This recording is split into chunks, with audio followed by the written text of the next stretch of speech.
Hello, all, and welcome to Are You Hooked, where we discuss how a TV show captivates an audience. My name is Jennifer Hahn. And I'm Sarah Callan.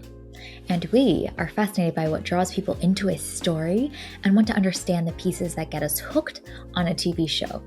In this episode, we will be discussing the closing scene of Euphoria Season 1, Episode 1. This is also your spoiler alert for the episode because we are going to be talking about the ending scene. So presumably you've made it to the end. Sarah, do you want to give a short description of this closing scene? Yes, in this closing scene, Rue and Jules go on a bike ride, and then we get a little montage of all the other characters that we've met along the way and where they are at. All right. So if you want to watch the scene, we're going to link in our show notes where the timestamps are of where the scene starts so you can know exactly which scope we're talking about. Okay, well, you were hooked from the opening scene of Euphoria's first episode, but Sarah, does this ending scene of Euphoria, Season 1, Episode 1, make you want to watch the next episode? This ending scene of Euphoria Season 1, Episode 1, I am not hooked. I don't want to keep watching, which, again, Euphoria is not a Sarah show. It's not just at all. Like nothing about it is a you show at all. I want no part of this. So I really enjoyed the opening. And then things kind of went downhill from there. I knew it. The whole time while watching this episode, I was like, oh no, I'm so sorry to Sarah who has to confirm for herself and validate this is not a Sarah show. Yeah, it's for science. And so I think for this ending scene, for me, I wasn't invested in any of the characters except for Rue and her drug dealer, Fez. Those were the only two that I was invested in and I wanted to learn more about. None of these other characters really interested me or were like exciting to me. And I didn't really want to get to know them better. And I especially didn't want to see more traumatic things happen to them. So I think for me, this ending scene, because I'm not as invested in the other characters as I am as Rue, that montage of everybody, I was like, cool. I don't need to do more of this. So yeah, it didn't work for me, which is not surprising to anyone. But what did you think? Based on this ending scene, are you hooked? Do you want to watch another episode? Yes.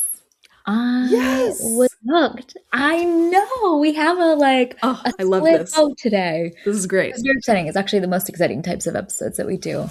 For me, the montage actually worked for me because it almost felt ominous is maybe not the right word, but similar in vibe of just like there's so much plot for these characters that I feel of the highs are going to be high, the lows are going to be low, I guess, pun intended. And because this is set in high school and having been introduced to these characters now, you know that there's so much that's about to happen in their lives as they all collide and intertwine with each other and become enemies and then frenemies and then best friends together. Like there's just so much waiting to burst forth in each of them. And I felt like throughout the episode, I didn't get as much time with them, which made kind of whet my palate and made me want to know, gosh, what's going to happen in all of their lives over the course of this next season or this several weeks of school for them. And if it's as much as it has happened in this one episode, it's about to be very juicy. So that montage segment actually really worked for me. And then one other thing I'll say quickly is the budding new friendship between Jules and Rue, I think really worked for me as well, because you see for the bulk of the episode, they're alone and they're trying to survive. And so when they meet each other and feel that immediate connection as kindred spirits, I'm excited to see them to like care for each other in ways that they don't have outside of in their any other parts of their life. And so that's very exciting. The thing that I did love in this ending section is the bike ride and how like dreamy and wonderful that felt. Obviously the sound of the score is doing a great job. The soundtrack is doing a great job in setting that mood, but then also the Mm-hmm. cinematography in that and the way that they're shot as they're on this bike ride, I think provides a really wonderful contrast to what we've seen all throughout the show, which is a very Yes. like hectic, anxiety driven kind of editing style. And then in that moment, it's just Yeah. peaceful and serene and wonderful. So I think that that was really, really effective. And I think shows amongst many other examples the brilliance of this show and what it's capable of. Yeah, it's like we got to feel what the characters felt, which is like for just a brief moment, uh, there is quiet, there is safety, there's a feeling of I'm gonna be okay because I'm with someone who gets it and understands me a little bit more than most people in my entire life do, and the promise of a intimacy and a closeness with another human that I think they immediately both feel with each other was just really beautiful to see amidst a backdrop of a lot of characters that are dealing with their own internal demons and traumas and feeling lost and trying to find their way. And for a split second, it feels like, thank God these two have found each other in this lifetime. And we know that they don't know anything about each other. We barely know even that much about them as a viewer, but there's something there in the way that that moment comes together that feels cathartic. Yeah, and we've seen how others in the show have interacted with both of them, Yeah. and this Rue and Jules moment feels so special and unique, especially on the backdrop of what we've just seen for the last like 45 plus minutes. So I think it comes at a really pivotal time, and we've seen these characters in other situations, and we also, after such intense altercations that happened before this, like we need that moment of Mm, respite and understanding, just like the characters do. hmm hmm Exactly. Exactly. And I just love that the show doesn't need to give us more in selling their connection, or even showcasing their connection. They're the ease with which she's like, hey, can I just come sleep at your house even though I just met you? Like that says enough, you know? And the comfort they have also in their like physical bodies and how they hold themselves, I think is noticeably different when they're together and they meet versus them in every other situation we've seen them in over the course of the episode. So I love that it is a very sweet and tender moment, but is also not oversold to us and is not too saccharine, too sweet for us.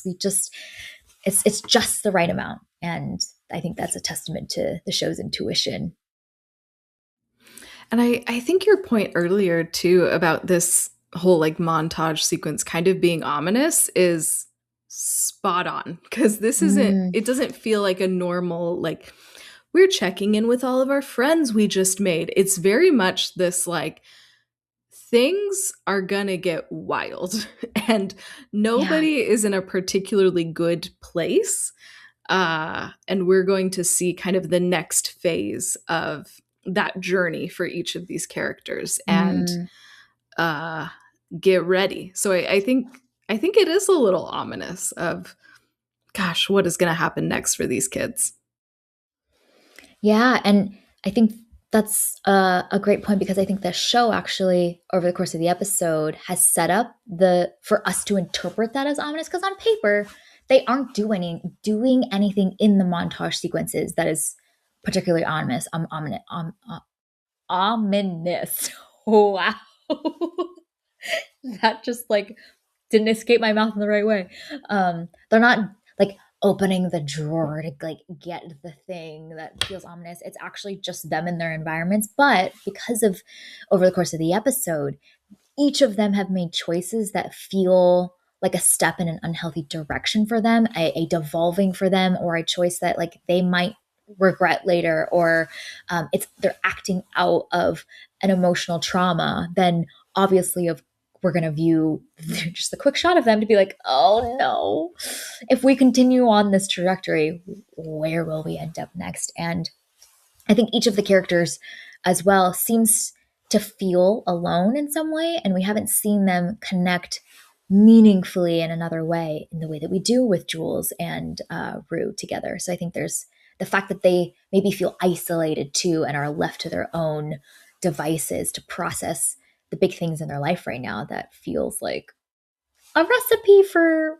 maybe not some good things. Therefore, equals ominous. Yeah, yeah, absolutely. And I appreciate that loneliness is Mm. something that we've seen throughout the episode. You know, like everybody is trying to do all of the high school things that they all do. But we also know that that's rooted in that loneliness, and we all know what that feels like too. So Yeah. I love that that's also a moment of empathy for us, you know, even if our high school years were very different, or it's been a long time since we Mm. were in high school.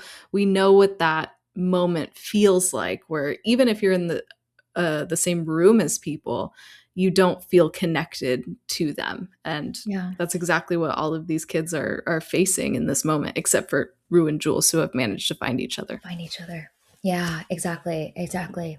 And the other thing that the episode sets up really well for that to feel ominous, I think, is also showcasing not just the students by themselves, but like get to meet glimpses of their parents and their home lives and how much disconnect there is, how much dysfunction there is in the parents' generation that also feels like this inevitability, perhaps, of the children falling into similar patterns or seeing poor models or not being cared for in the ways that they need to, that it is going to push them to find unhealthy ways to cope, to connect, to prove themselves in some way, to try and fit in. And when they don't have the healthy home environments, which I don't think we see any home in this episode that is like, that looks like a healthy, stable family with strong parenting techniques and people that care.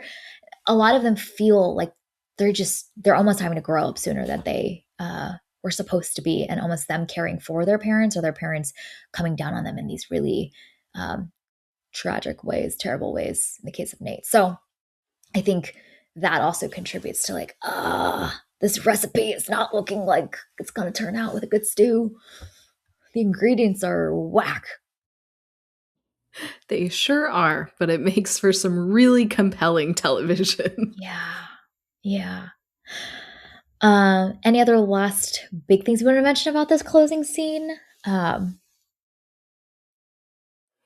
Yeah, the I highlights. so one of my questions for you is the little reveal about Jacob Elordi's character being the son of Eric Dane's character, Mm, because I don't remember any character names.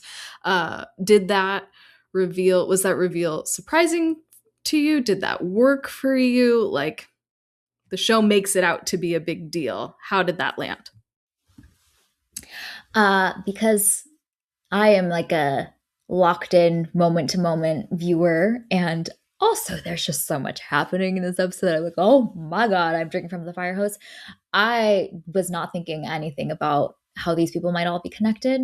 So that was surprising to me, and it worked for me. I think the show actually like plays it up a little bit more than I think it needs to be, because there's a whole build up to it, and it feels a little bit like oh well, duh, by the time it comes. But I like that choice because I think it showcases like generational trauma, generational patterns, and how like Nate, as frustrating of a character as he is a product of being steeped in an environment that is highly dysfunctional. And so it builds so much more like empathy and understanding we have for why he is the way that he is, why he's acting out the way that he is, why he's just a you know, tortured young boy that's just trying to prove himself. But does not excuse his actions, okay? But I think it helps us understand he is a product of his environment once again. And I like that messaging. I like that theme that Euphoria seems to be very focused on as well. But you love to find these connection points. So I'm assuming you saw that from like 15 miles away. You're just like, I see where this is going. Yes. So to me, it felt like so heavy-handed and obvious. Yeah. And I was like, really? Okay. That's fine. Like, of course. But I think, again, that's really smart from a screenwriting perspective, because it is one of those ominous things of, we knew that things were bad. Things are significantly worse than we thought that they were. Mm-hmm. And so I think that that's one of those really brilliant, ominous notes in that montage that just seems like so simple. This angry kid is just coming home after a party, but it's sinister. And we know that this is a warning of very bad things to come. Mm-hmm. It highlights how truly messed up the whole altercations that happened earlier in the episode are with him and Jules, because of that age gap, because of like this girl is his son's age and all of that. It like highlights like, man, the world is dark and twisted and these kids are just trying to survive. But then two, by the end of that episode, we are so like put off by Nate and everything that he's doing over the course of the episode. But then it's like, but lest you judge him too soon, this is what he's grown up with. And like, it helps us like really expand our hearts to like hold more space for him than we might have. So it's just the shot of empathy we needed at a time where I did not want to empathize with this character, but I'm like, shoot. Okay. I mean, we are all that, we are all products of our environments, and we all carry so much of the things that were steeped in us and in our childhoods and whatnot. And yeah, we're all trying our best. Yeah. And it's that empathy that is carrying you forward to want to watch another episode. Yes. You're all in. I am all in. But yeah, this is fascinating. I love when we have a split vote moment. This is so good. Yeah, this is definitely one of those where I can see it's very, very good. It's just not something that I want to watch. Like, this is not how you want to unwind on like a Tuesday night after work to watch these high school kids try and figure themselves out and be loved and learn to love themselves. Like that. I don't think nothing about that screams Sarah to me. Nope, definitely not. It is not my cup of tea, but it is a really well-made show. So like, now I understand. The hype. Obviously, I watched one episode. I don't intend on watching any other episodes, but I get it. This is really, really well made. So I'm glad that we did this, even though I will not be continuing this journey. Nope, not at all. But you did it. You did it. You watched you can appreciate this. You understand what people have been watching all these years, and we've made it.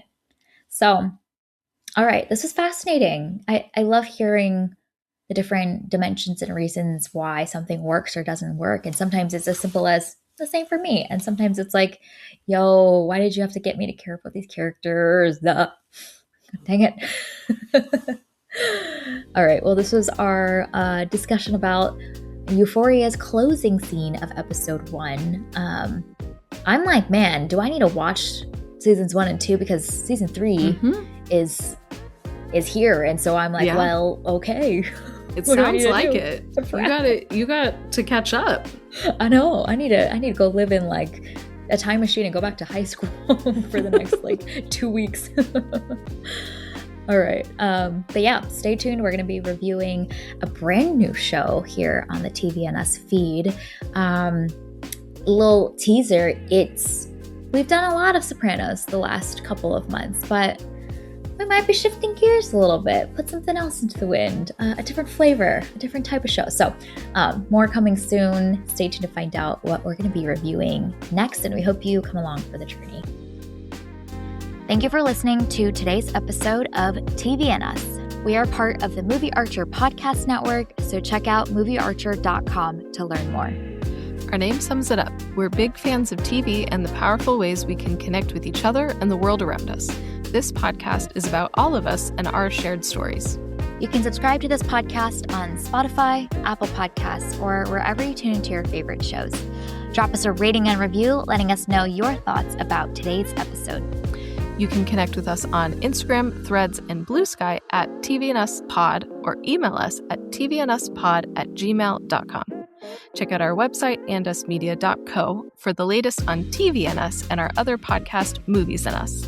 We hope you have an amazing week, and we can't wait to see y'all very soon.